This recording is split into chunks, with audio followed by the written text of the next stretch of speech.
Halo, berjumpa lagi di dunia novel. Kali ini kita akan melanjutkan cerita volume 10. Martial God Asura. Selamat mendengarkan. Bab 5603 Selamat tinggal, malam gantung cahaya suci. Itu adalah seorang lelaki tua dengan kulit gelap, rambut perak panjang, dan janggut. Pria tua ini mengenakan baju besi perak dan mahkota perak di kepalanya. Meskipun basis kultivasinya tidak terlalu kuat, temperamennya luar biasa.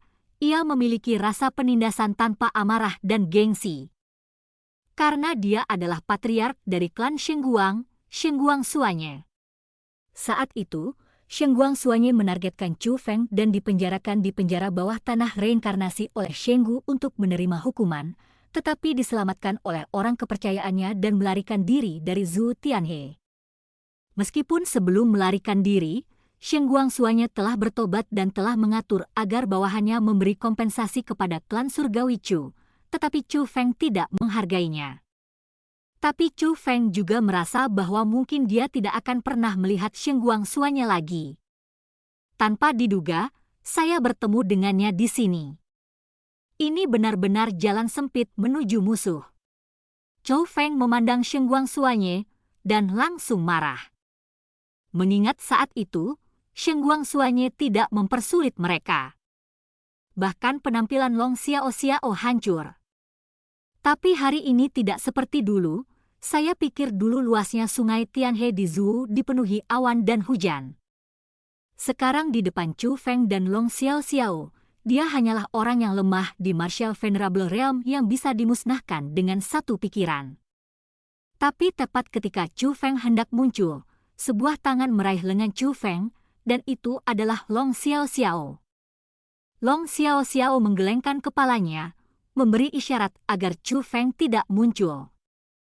Tetapi pada saat ini, orang-orang itu telah mengepung Shengguang Suanye. Mereka memandang Shengguang Suanye, terutama salah satu pria paruh baya, yang memiliki aura yang kuat dan mengenakan pakaian yang indah, meskipun dia bukan orang tua, dia memiliki aura setengah dewa. Pada akhirnya, pria paruh baya itu mengarahkan pandangannya pada lencana pinggang Shengguang Suanye, yang memiliki 4 karakter klan Shengguang tertulis di atasnya dengan mengesankan. Klan Cahaya Suci, mengapa kamu belum pernah melihat kekuatan ini sebelumnya? Dari mana asalmu? Pria paruh baya itu bertanya kepadanya. Pada saat ini, semakin banyak orang berkumpul. Mereka memandang Shengguang Suanye dengan mata penuh permusuhan, orang-orang yang belum pernah bertemu sebelumnya. Mengapa begitu? Itu hanya karena Shengguang Suanye mengatakan sesuatu untuk melindungi Zhu Tianhe. Orang tua itu adalah anggota Shengguang Tianhe, kata Shengguang Suanye. Shengguang Tianhe, mengapa kamu belum pernah mendengarnya?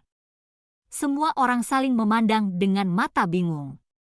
Shengguang Tianhe adalah Zhu Tianhe, Shengguang Suanye menjelaskan. Oh, apakah Zhu Tianhe telah mengubah namanya menjadi Shengguang Tianhe? Tapi bukankah mengganti nama sesuatu yang hanya bisa dilakukan oleh Tuan Tianhe? Yo, kamu, klan Cahaya Suci, seharusnya bukan kekuatan yang mengubah nama Tianhe bela diri leluhur?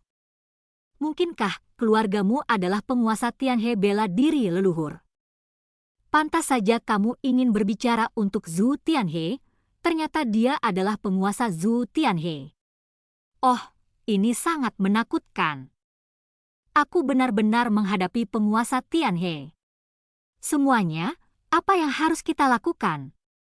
Kita baru saja menghina Tianhe, apakah kita akan mati? Aku sangat takut, hahaha. Pria paruh baya itu penuh sarkasme dan memiliki ekspresi yang sangat kejam.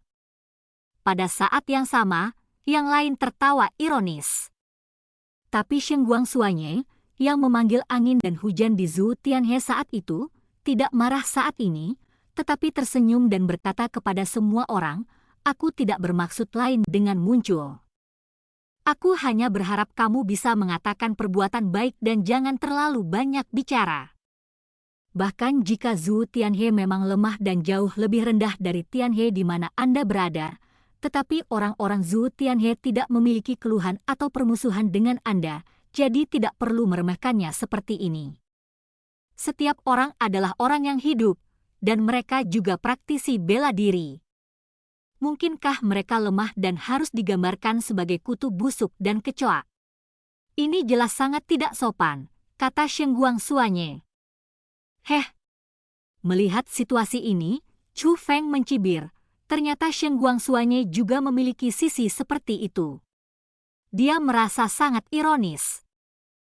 Karena Chu Feng tahu bahwa jika seseorang berani berbicara dengannya seperti ini di Zhu Tianhe, Sheng Guangxuanye pasti akan membunuhnya secara langsung.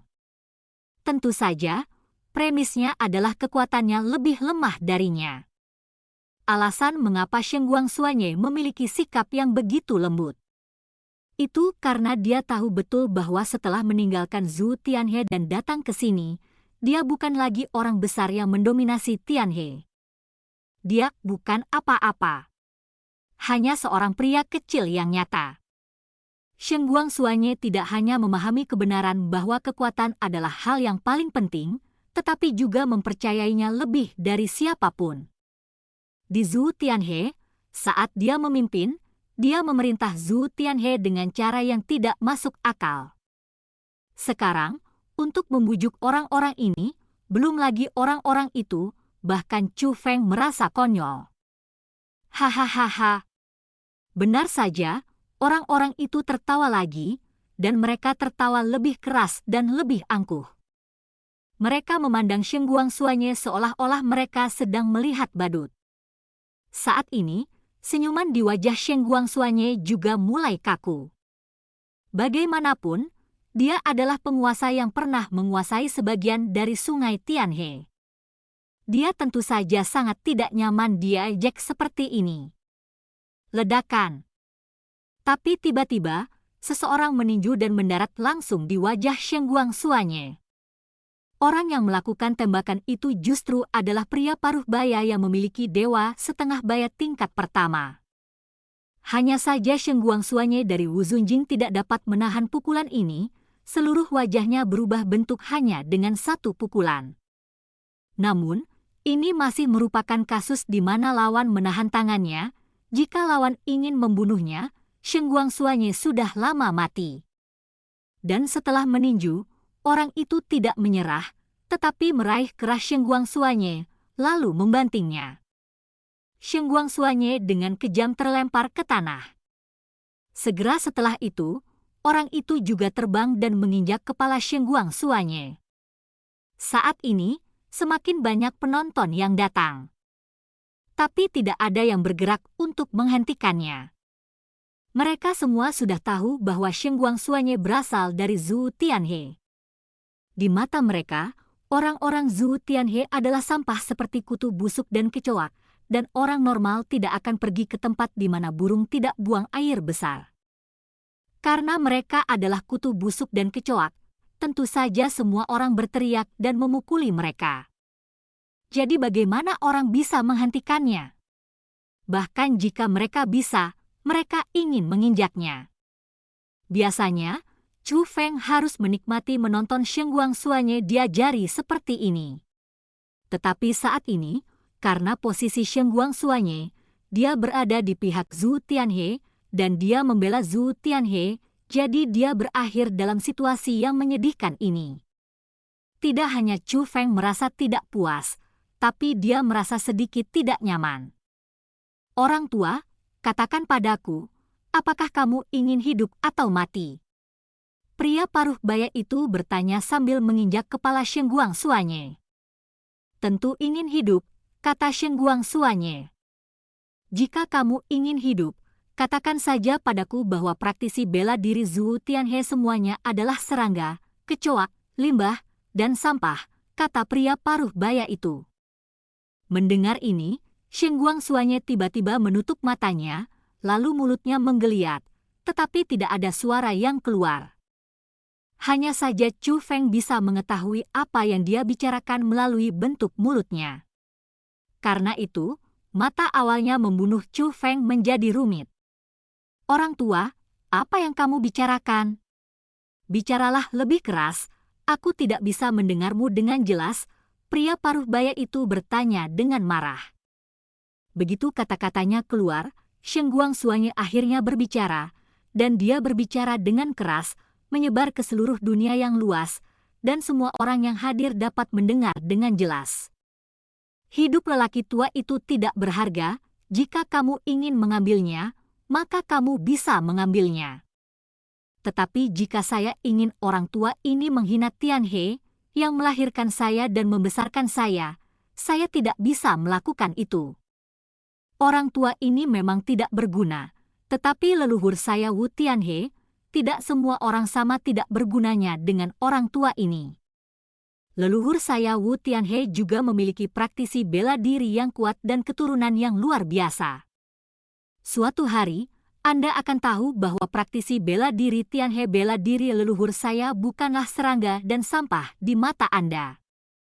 Tianhe bela diri leluhur saya juga memiliki orang-orang yang dapat membuat Anda mengagumi saya.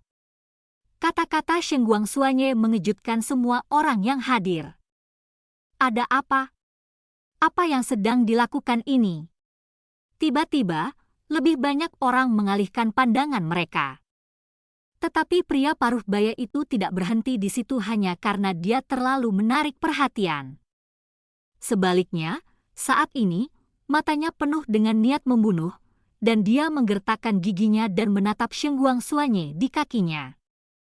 Karena apa yang dikatakan Sheng Guangxuanye bukanlah yang ingin dia dengar.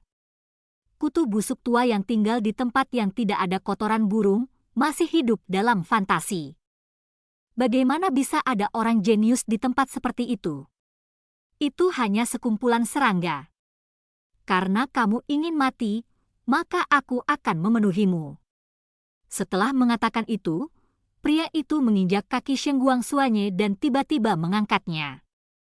Tetapi pada saat berikutnya, tiba-tiba jatuh lagi, benar-benar ingin menendang Sheng Guangxuanye sampai mati. Engah jadi, darah berceceran. Tapi saat berikutnya, ekspresi semua orang membeku. Karena Sheng Guangxuanye tidak mati. Tapi salah satu kaki pria itu hilang. Darah yang berceceran persis di tempat kaki pria itu patah. Apa yang terjadi? Adegan ini menyebabkan semua orang bingung. Hal yang sama berlaku untuk Sheng Guangxuanye. Termasuk pria itu juga. Dan saat pria paruh baya itu bingung, sebuah tangan tiba-tiba muncul, mencengkeram leher pria itu, dan mengangkatnya dengan tiba-tiba. Melihat orang ini, ekspresi Sheng Guangxuanye berubah drastis, dia tidak bisa mempercayai matanya. Setelah mengkonfirmasi, ekspresinya bahkan lebih rumit. Chu Feng, bagaimana mungkin dia tidak mengenali pemuda ini? Tapi terlepas dari ekspresi Sheng Guangxuanye saat ini, Chu Feng sama sekali tidak memahaminya. Matanya tertuju pada pria paruh baya yang diangkat olehnya dengan satu tangan. Di matamu, kotoran Zhu Tianhe semuanya kutu busuk, kan? Lalu hal apa yang membuatmu diperlakukan seperti ini oleh sampah kutu busuk di matamu? Tanya Chu Feng dengan suara terkonsentrasi. Orang yang ditangkap oleh Chu Feng sudah ketakutan, tetapi ketika dia mendengar apa yang dikatakan Chu Feng, dia sangat ketakutan sampai selangkangannya basah. Besar, besar. Pria itu membuka mulutnya, seolah ingin menjelaskan sesuatu, tetapi dia sangat takut sehingga dia bahkan tidak bisa berbicara dengan jelas. Jadi bagaimana dengan demigod kelas 1? Berbakat bukan berarti berani. Dalam menghadapi hidup dan mati, penampilannya jauh lebih rendah dari Sheng Guangxuanye. Melihat ini, saya menghina Zhu Tianhe dengan seteguk sampah kutu busuk. Tapi sekarang, Chu Feng tersenyum menghina pada pria paruh baya yang begitu ketakutan sehingga dia bahkan tidak bisa berbicara dengan jelas. Setelah itu, telapak tangan Chu Feng tiba-tiba terkepal, dan dengan keras, orang itu sudah berubah menjadi kabut darah. Langsung, musnahkan. Dan cerita pun berakhir. Sampai jumpa di cerita berikutnya Dunia Novel.